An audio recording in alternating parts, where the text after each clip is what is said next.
daawwadhee baadiyyaa keessa haala baadiyyaa fi manneen jireenyaa isa agarsiisa. Kun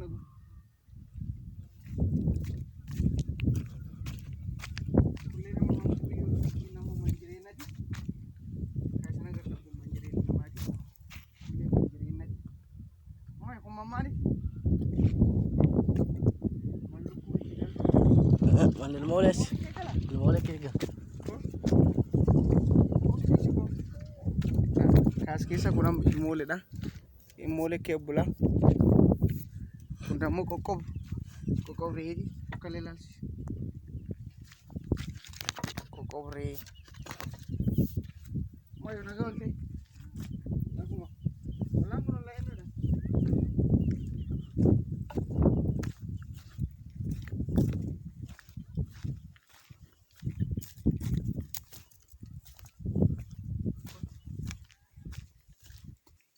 Kan agartan kun namoo kushiinaadha. Kushiina kan jennu manni nyaati itti dhaabatanu. Fakkeenya nyaata asirra taa'anii dhaabatanii kun bakka nyaati itti dhaabatanu.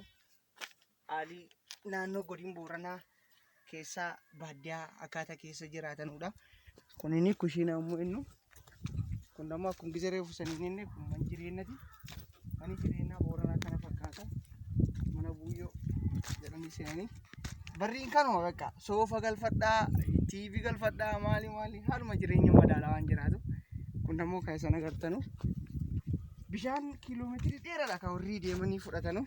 Bishaan kanatti isaan agartan uffata ittiin dhiqachuuf kan dhufanii gara kiiloomeetirii 6-7 kan warri deemanii duddaan fidanii waraabanii uffata ofii ittiin dhiqatanu.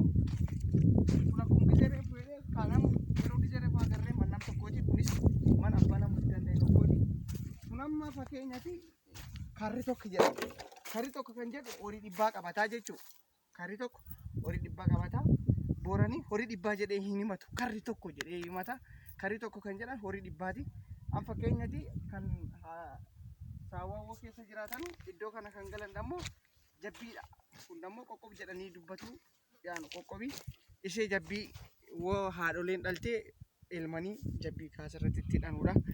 Kun haala jireenyaa naannoo godina Booranaa aanaa gara Taltalleetti akkaataa jireenya haala tokko akka hubattanuufi kun muki kun burraa jedhamee yaamama.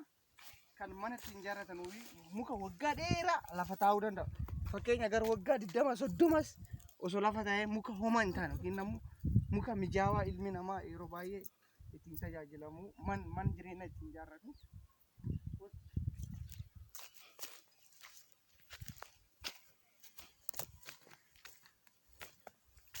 Kan agartan kun gaangee jedhama. Gaangee kan dhaltu harreedha. Harreen dhaltee sa'aatii dhuma irra ishee kan beekan yoo gaangee dhalteedha. Kanas akka hubattan haala tokko madaalawaa ta'e kenna.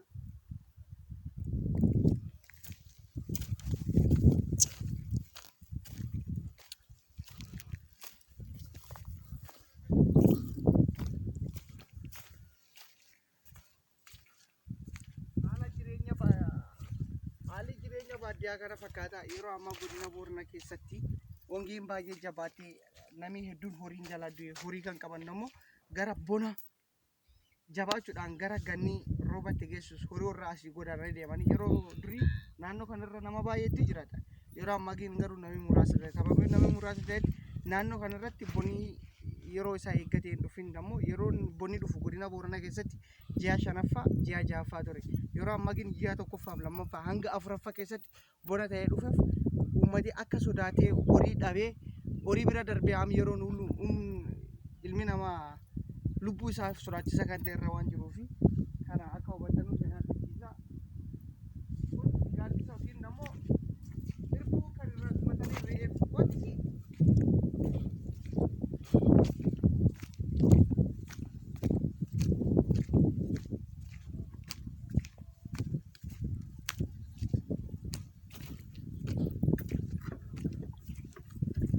kan agartan kun immoo mukaadha. Bocanii kan godhanii kun kan ta'eef gaagura jedhama. Gaagura isa kan amma as gubbaa ol kaanii as ilaalli muka oda guddaa kan irra ol kaanii damma asirraatti argatu. Maatii ofii kanaanis ni bulchuu jedhama. Uummatii keenya baadiyyaa damma haala kanaa walitti qabata. Kan akka hubattanu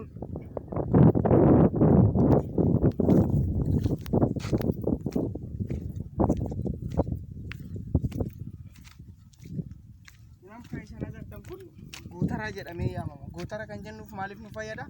Gaafa gannaa horii gaafa gannaa midhaan facaafatanii gaafa haammatanu as keessatti ol keewwatanii sanyii as ol keewwatanii midhaan as ol kaa'anii ilmaan ofiif nyaata asumirraatii ilmaan ofii kennanii akkuma saniin jedhee akkuma gillee dubbanne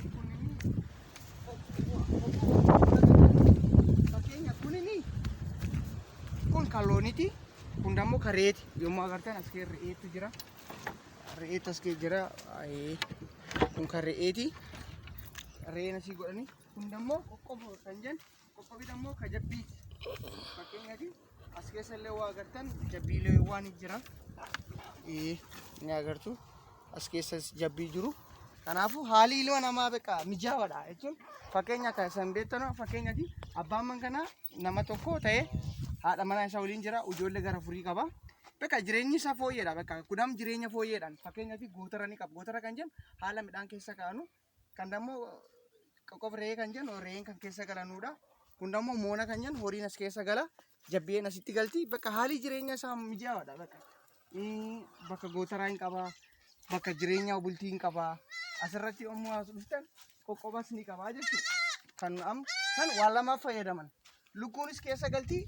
Ilmooleen re'ee xixiqqoonis as keessa galuu dandeetti. Fakkeenyaaf waa as keessa ilaaltan re'eetti keessa jira. Agartanii? Kanaafuu haala godina Booranaa haalli xiqqaa tokko isa hubachiisee jira. Haala jireenyaa godina Booranaa aanaa Taltallee haala kana qofa hubattaniif galatooma isaniin jedha.